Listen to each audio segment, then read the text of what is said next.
uns ein bisschen gemütlicheres Licht anmachen? Ja, bitte.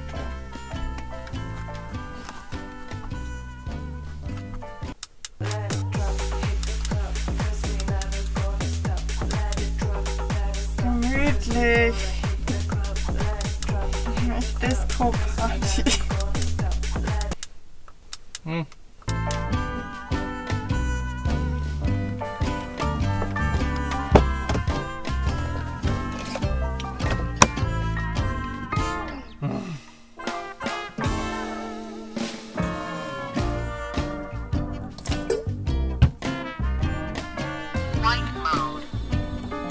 Weil wir so schräg stehen, können wir unser Wasser aktuell auch nicht auffüllen, aber dafür haben wir natürlich auch eine super praktische Lösung.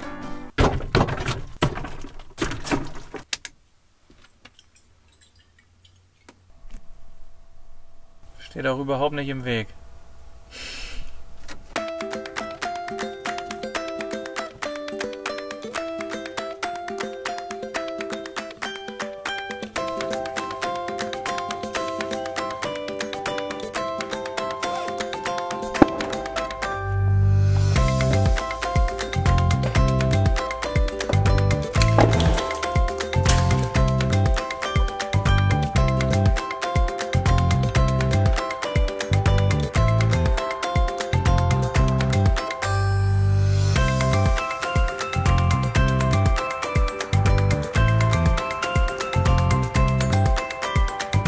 Guten Morgen und willkommen zu einer neuen Folge mit uns mit Neuland Stories.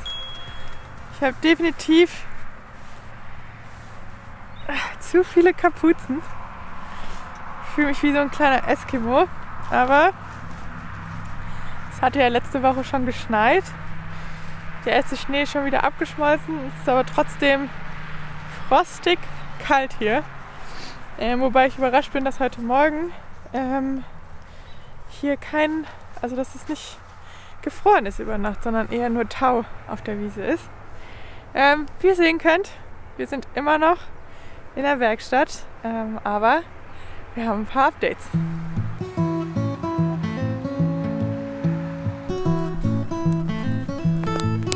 Das ist Peppa bei ihrer Lieblingsbeschäftigung hier, auf der Suche nach Mäusen.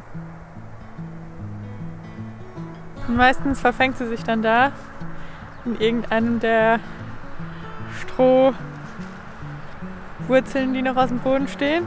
Und dann darf ich sie holen.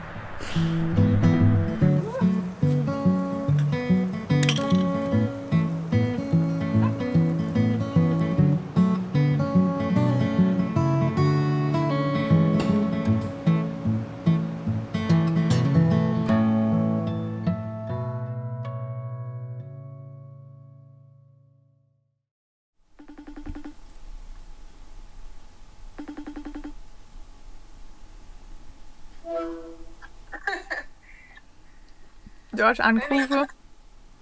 Ja, ich bin aus Versehen aufgekommen. Wir dachten, jetzt kommt das große Update. Das ist noch kein Update. Ich war gestern ja nochmal beim Done. Dann hat er gesagt, er guckt, dass alles noch kommt. Vielleicht kommt es morgen, wenn es jetzt heilig rum ist. Dass es ein Montag dabei ist. Okay, Ja? alles klar. Er hat gesagt, normal nicht so detailig, weil Problem ist sei, aber. Normal ist nichts mehr. Also der Turbo ist halt gekommen. Ah, oh, perfekt. Okay, das sind doch mal gute News. Der Turbo ist angekommen, nachdem wir sehr lange gesucht haben, weil der nicht auf Lager war. Und jetzt müssen nur noch die anderen Teile ankommen. Und dann ist es hoffentlich Anfang, Mitte, Ende nächster Woche hier. Und dann geht schon bald wieder on the road. Also in Deutschland angekommen. Also in Deutschland angekommen, ja. Was aber auch schon Grund zum Feiern ist. Das stimmt. Und ihr wisst ja, keine Folge ohne die obligatorischen Kaffeeshots. Ich weiß, ihr habt sie vermisst am Anfang.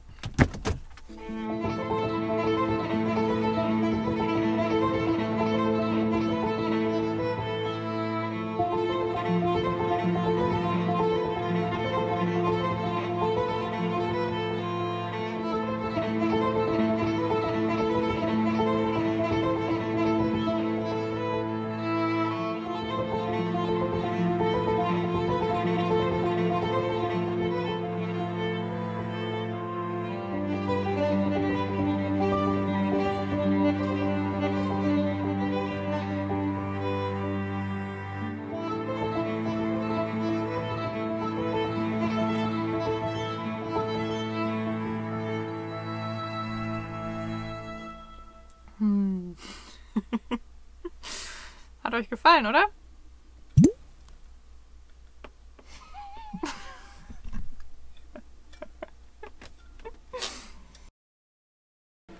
Gefrühstückt haben wir schon. Unsere Duschtasche ist auch gepackt, denn wir haben heute mal wieder die Chance, duschen zu gehen. Da sind wir natürlich auch angewiesen auf die Leute hier, weil wir nicht wegkommen. Und heute nimmt uns Joy mit. Hi, I'm Joy.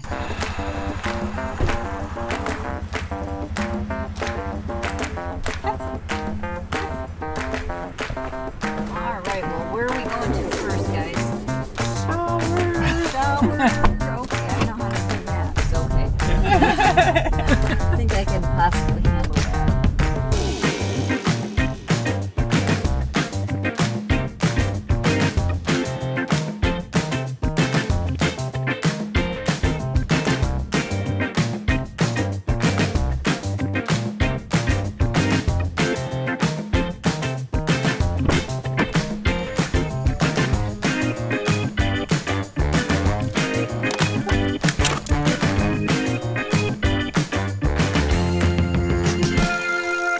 Basti geht schnell unter die Dusche und ich schnapp mir Peppy und wir laufen hier einmal ein bisschen durch die Nachbarschaft. Das ist ganz nett für sie, dass sie dann auch mal was anderes sieht, außer nur die Wiese hinter der Werkstatt.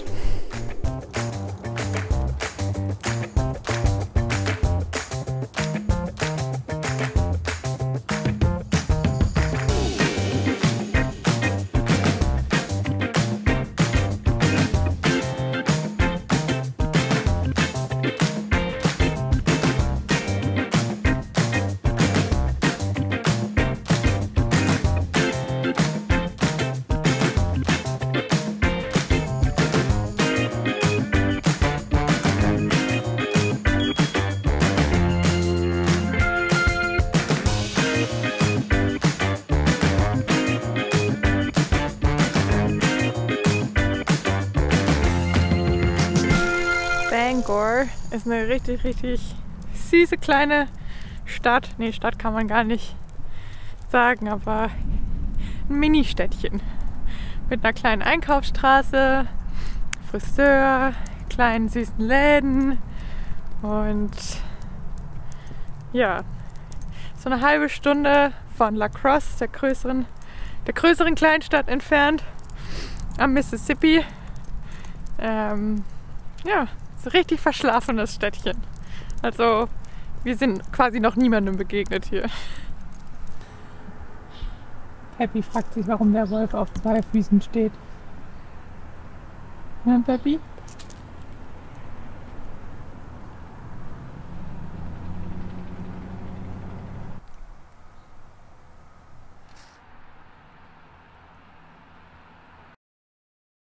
Wir haben nicht nur geduscht, sondern auch unsere guten alten Gallonen wieder aufgefüllt.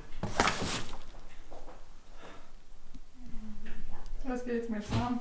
Mir ist auch warm. Jetzt müssen wir noch kurz einkaufen gehen, wo wir schon die Möglichkeit haben. Right, I got to unlock it. You're fine. Oh, can I help you? Got it? Okay. Thank you. You're welcome.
lassen wir hier vorne, was kommt nach hinten?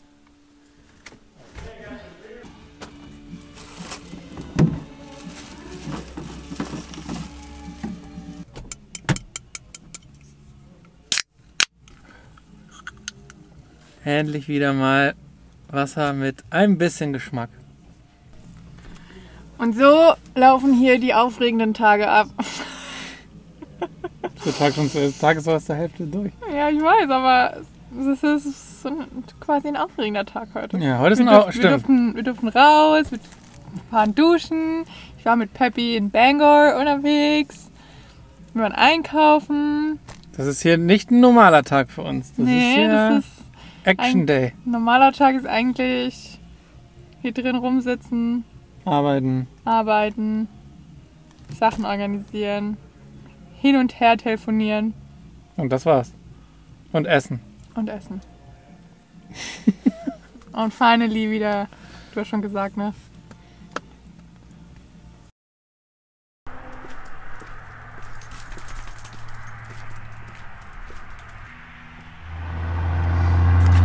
Das Gute ist, Gary selbst hat keine Toilette, das ist nicht das Gute, aber hier 2 Garagen weiter dürfen wir die Toilette mitbenutzen.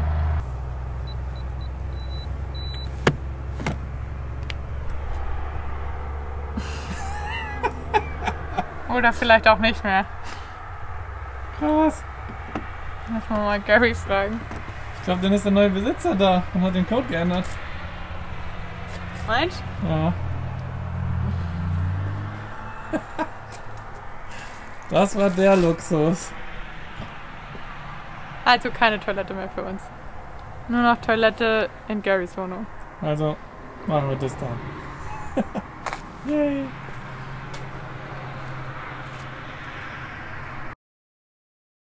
Heute beim Einkaufen gab es übrigens schon richtig viel Weihnachtskram. Und ich habe mir Dominosteine eingepackt. Ich finde die mega geil. Basti wiederum. Nicht so. Es gab Marzipanbrot und die nimmt Dominosteine. Ich glaube, das kommt im Podcast. Dominostein oder Marzipanbrot. Wahrscheinlich sind beide Dinge super speziell. Aber ich mag Dominosteine. Ich weiß gar nicht, was du gegen Dominosteine hast. Ah, das ist Jelly. Ja. Ich mag's. Wir haben uns heute One-Pot-Nudeln gemacht. One-Pot-Nudeln deshalb, weil wir natürlich nicht so viel Wasser haben, um die Nudeln extra zu kochen und die Soße parallel zu machen. Aber irgendwie ist es super praktisch, einfach die Nudeln mit in die Tomatensauce zu geben, mit ein bisschen mehr Wasser und ein bisschen mehr Gewürzen. Und dann hat man die Nudeln einfach mit der Soße in einem Topf und spart sich. Was spart man sich? Geschirrspülen.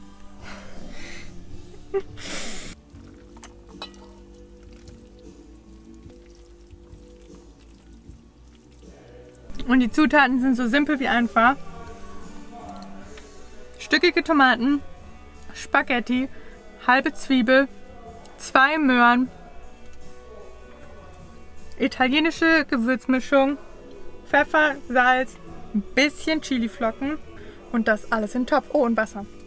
Oh, und als Halbkanadierin darf der Ahornsirup natürlich nicht fehlen. Und Svenny wollte, dass wir euch unser Groot-Update jetzt geben, während wir essen, aber ihr müsst euch kurz gedulden. Ich finde, wir essen erstmal in Ruhe und dann seid ihr dran mit dem, wir sind dran mit dem Update für euch. Aber erstmal essen. Das muss man in Ruhe genießen. Heiß.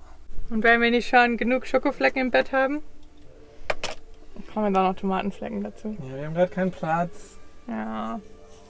Alles ist zugestellt und wir können den Schreibtisch vorne auch nicht nutzen, weil wir vorne raus müssen. Und deswegen arbeitet Basti mitten im Raum und ja. Jetzt der einzige Platz noch im Bett.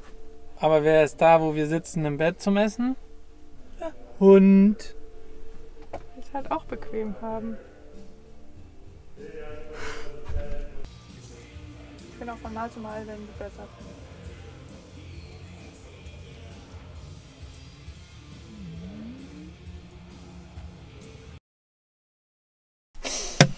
Wo waren wir stehen geblieben?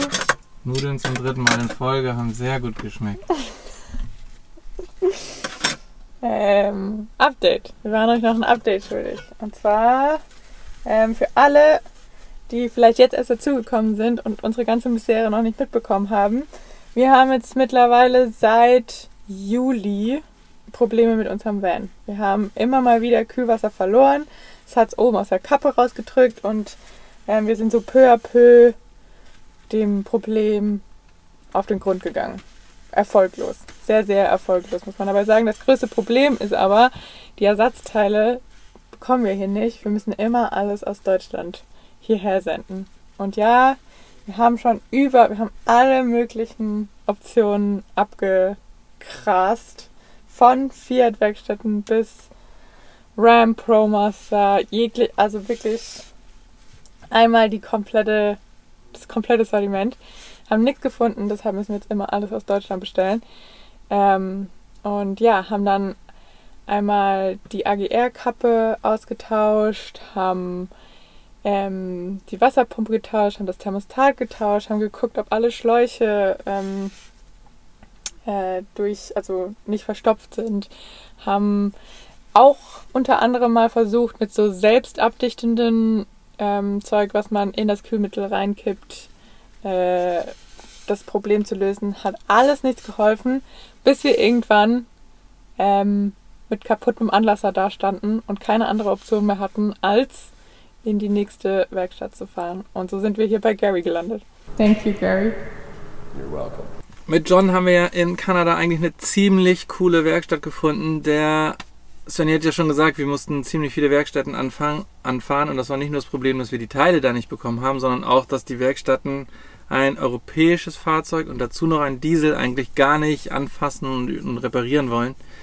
Mit John haben wir in Kanada jemanden gefunden, der das aber machen wollte und sich auch richtig, richtig gut um unseren Van gekümmert hat. Leider hat das ja alles nicht geklappt, was wir da ausprobiert haben. Eine Sache haben wir noch vergessen, wir haben auch die Kappe von dem Behälter von dem Kühlwasser ausgetauscht. Auch das hat nicht den Erfolg gebracht. Male. Genau, mehrere Male sogar. Aber das letzte, was wir dann gemacht haben mit den ganzen Teilen austauschen, hat uns aber dazu gebracht, dass wir zumindest 2 Tage das Gefühl hatten, dass alles wieder funktioniert. Das war der Grund, warum wir aufgebrochen sind in die USA und unsere Reise fortgesetzt haben. Aber nach 2 Tagen hatten wir das gleiche Problem schon wieder. Langsam könnte ich kotzen. Und wie Svenny schon gesagt hat, Anlasser kaputt gegangen, wir konnten uns gar nicht mehr fortbewegen und sind bei Gary gelandet. Hier haben wir jetzt tatsächlich den kompletten Motor auseinandernehmen lassen. Wir haben keine andere Option mehr gesehen. Auch wenn wir die ganzen Anzeichen, die es normalerweise gibt, weißer oder blauer Rauch oder der Geruch oder ein CO-Test oder was man alles macht, um zu gucken, ob die Zylinderkopfdichtung kaputt ist. Die ganzen Anzeichen hatten wir eigentlich nicht. Trotzdem haben wir uns jetzt, weil es die letzte Option war, auf den Zylinderkopf gestürzt, alles auseinandergebaut, den Zylinderkopf zu einem Spezialisten nicht eingeschickt, sondern Gary hat ihn vorbeigefahren, was auch 2 Stunden von hier entfernt war. Und der Zylinderkopf wurde unter Druck, auf Temperatur, auf Undichtigkeiten getestet. Und jetzt kommt unser gutes Update. Zumindest der Zylinderkopf ist dicht. Mega gut, denn wir hätten einen Zylinderkopf aus Deutschland bestellen müssen und das wäre super teuer gewesen. Nichtsdestotrotz, das Maschinieren von unserem jetzigen Zylinderkopf ist genauso teuer wie ein neuer Zylinderkopf. Das ist ein bisschen bitter, aber in Deutschland hätten wir vielleicht nicht mal einen Zylinderkopf bekommen. Wir haben uns schon mal erkundigt, es gab einfach keinen Zylinderkopf und deswegen haben wir sehr gehofft, dass unser dicht ist, wir den reparieren lassen können. Der wird jetzt quasi komplett plan geschliffen, denn das scheint der Grund gewesen zu sein, warum wir die Probleme haben. Der ist an manchen Stellen eben leicht gewölbt oder gekrümmt oder hat leichte Wellen. Das sieht man, wenn man da so blaue Farbe aufträgt, und mit einer Methode kann ich jetzt nicht genau erklären, wie der Spezialist dann sieht, wo er abschleifen muss. Und das wurde jetzt gemacht. Der ist jetzt wieder plan, der sieht tipptopp aus, alles funktioniert. Jetzt brauchen wir nur noch die neuen Teile aus Deutschland, also nochmal eine neue Zylinderkopfdichtung, denn wir brauchen die dickste, die hier drauf war. Wir brauchen den neuen Starter, weil der kaputt gegangen ist. Und beim Ausbau haben wir festgestellt, dass unser Turbo auch hinüber ist, der so viel Öl pumpt, dass alle Luftschläuche, alles war mit Öl versetzt und das sah richtig schlimm aus. Und der wäre wahrscheinlich auch in den nächsten 1000, 2000, 3000 Kilometern auch komplett hinüber gewesen. Den tauschen wir auch direkt aus. Wo wir sowieso schon Teile aus Deutschland bestellen, machen wir das gleich mit. Und dann hoffen wir, dass Anfang, Mitte nächster Woche die Teile da sind, Gary alles wieder einbauen und zusammensetzen kann und wir dann nächstes Wochenende wieder unterwegs sind. Wir können es nicht glauben, es geht aufs Ende zu von dieser Kühlwasser-Odyssee. Wollen wir uns mal nicht zu früh freuen. Normalerweise ja, ich habe Angst, das auszusprechen, aber es wird ja gesagt, wir müssen auch mal positiv dem Ganzen entgegenlaufen und das machen wir jetzt mal. Es waren 1, 2, 3 gute Nachrichten, die wir schon lange nicht mehr hatten, was das angeht. Und ja, jetzt heißt es warten auf die Teile und dann zusammensetzen. Also, wenn ihr wissen wollt, wie es weitergeht, abonniert am besten den Kanal. Gebt uns ein Support-Herz unten in die Kommentare. Darüber würden wir uns sehr freuen. Und ja, wir hoffen, wir können euch nächstes Wochenende schon wieder nicht aus. Bilder zeigen außerhalb dieser Werkstatt. Drückt uns die Daumen. Ich weiß, eure Daumen sind schon wund gedrückt, wir sagen das viel zu oft, aber wir können es einfach gut gebrauchen. wir können es einfach wirklich gut gebrauchen. Danke. Ende.